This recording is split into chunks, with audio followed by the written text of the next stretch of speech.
10 کو آپ روزہ رکھتے تھے۔ جب آپ نے روزہ رکھا، پیارے نبی صلی اللہ تعالی وسلم کی اتباع اور فرما برداری میں صحابہ بھی روزہ رکھتے تھے۔ مدینہ طیبہ آپ تشریف لے گئے، وہاں پتہ چلا کہ 10 محرم کو تو یہود بھی روزہ رکھتے ہیں۔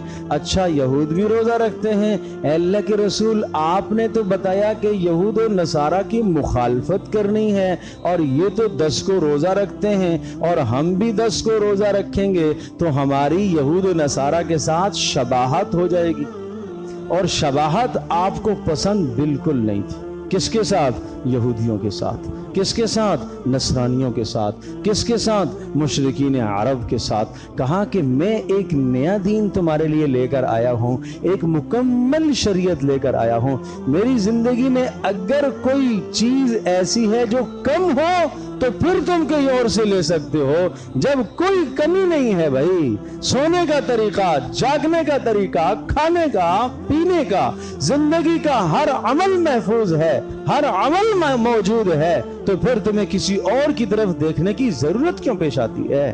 کپڑے کیسے پہننے ہیں، رسول اللہ صلی اللہ علیہ وسلم کا انداز وہ بھی محفوظ ہے۔ سر کے بال کس طرح سے کاٹنے ہیں وہ انداز بھی محفوظ ہے۔ چہرے پر کس طرح سے بال رکھنے ہیں یہ بھی محفوظ ہے۔ تو پھر کیوں تم کسی اور کو دیکھو، اور پھر تم کیوں کسی یہودی کے پیچھے چلو، اور پھر تم کیوں کسی نصرانی کے پیچھے چلو، یا تم کیوں دنیا کے کسی اور کافر کے پیچھے چلو؟ محمد رسول اللہ صلی اللہ علیہ وسلم کو یہ چیز اچھی نہیں لگتی تھی۔ اس سے ان کا دل بڑا دکھتا تھا، اس سے ان کو بڑی تکلیف ہوتی تھی، اس سے ان کا دل دکھتا تھا جب ان کا امتی، ان کا کلمہ پڑھنے والا، ان پر ایمان رکھنے والا کسی اور کی شباہت اختیار کرتا تھا۔ محمد رسول اللہ صلی اللہ علیہ وسلم اس سے ناراض ہوتے تھے۔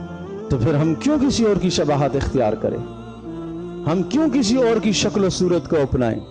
ہم کیوں محمد رسول اللہ صلی اللہ تعالی علیہ وسلم کی تہذیب، ثقافت، طور طریقے کو چھوڑ کر، ارے ہزاروں بحثیں آپ کریں گے، وہ وہاں کا کلچر تھا، یہ یہاں کا ہزار بار تم یہ بات کہو وہ وہاں کا کلچر تھا، محمد رسول اللہ صلی اللہ تعالی علیہ وسلم کے علاقے کا، وہاں کے ماحول کا، وہاں کے موسم کا کلچر تھا۔ ارے محمد رسول اللہ صلی اللہ علیہ وسلم کا وہ کلچر تم اپنے اوپر لے کر آؤ گے، اللہ تمہیں اس پر بھی ثواب دے گا۔ یہ محبت کی بات ہے۔ تو رسول اکرم صلی اللہ علیہ وسلم نے پوچھا کہ یہ روزہ کیوں رکھتے ہیں؟ کہا یہ موسیٰ علیہ السلام 10 محرم کو اللہ تبارک تعالیٰ نے ان کو سمندر پار کرایا تھا، اور فرعون ان کا دشمن غرق اور تباہ ہوا تھا اپنے لشکر کے ساتھ، تو اس خوشی اور اعزاز میں یہ روزہ رکھتے ہیں۔ موسیٰ علیہ السلام کو کامیابی ملی تھی، اس لیے یہود روزہ رکھتے ہیں۔ آپ نے فرمایا ہم زیادہ موسیٰ علیہ السلام کے قریب ہیں، ہم بھی 10 محرم کا روزہ رکھیں گے۔ آپ نے 10 محرم کا روزہ رکھنا شروع کیا، پہلے سے بھی چلتا آ رہا تھا، پھر بھی اس کو دوام رکھا، اور پھر صحابہ نے کہا اللہ کے رسول آپ تو یہود و نصارہ کی پیروی سے، شباہت سے منع کرتے ہیں، تو جب ہم روزہ رکھیں گے تو ان کے ساتھ شباہت لازم آ جائے گی۔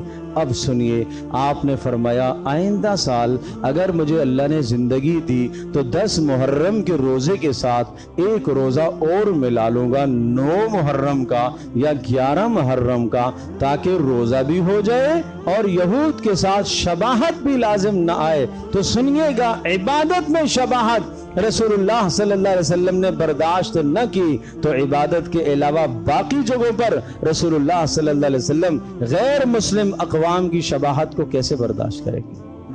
کیسے برداشت کرے گی؟ ہر آدمی اپنے گریبان میں جھانک کر دیکھے، ہر آدمی اپنی زندگی کا احتساب کرے، ہر آدمی اپنے کاروبار کو دیکھے، اپنی تجارت کو دیکھے، اپنے گھر کو دیکھے، اپنے جسم کو دیکھے، اپنی وضع خطا کو دیکھے کہ آج میں نے اپنی وضع خطا کو، آج میری شکل و شباہت، آج میرا طرز زندگی کس کے مطابق ہے؟ کیا محمد رسول اللہ کے قریب ہے میری زندگی، یا کیا رسم و رواج کے زیادہ قریب ہے؟ یا محمد رسول اللہ کے قریب ہے میری زندگی، یا یہود و نصارہ کے طور طریقوں کے زیادہ قریب ہے؟ محمد رسول اللہ صلی اللہ علیہ وسلم کے زیادہ قریب ہے میری زندگی، یا دنیا کے دیگر کفار اقوام کے زیادہ قریب ہے میری زندگی؟ ہر آدمی اپنا احتساب کر لے۔ اگر ایسا ہے محمد رسول اللہ صلی اللہ علیہ وسلم کے ساتھ میری زندگی زیادہ میل کھا رہی ہے، الحمدللہ اللہ کا شکر ہے، اور اگر ایسا نہیں ہے، غیروں کے طرز میری زندگی میں زیادہ رائج ہیں، تو پھر میرے عزیز فکر کی بات ہے، پھر فکر کی بات ہے۔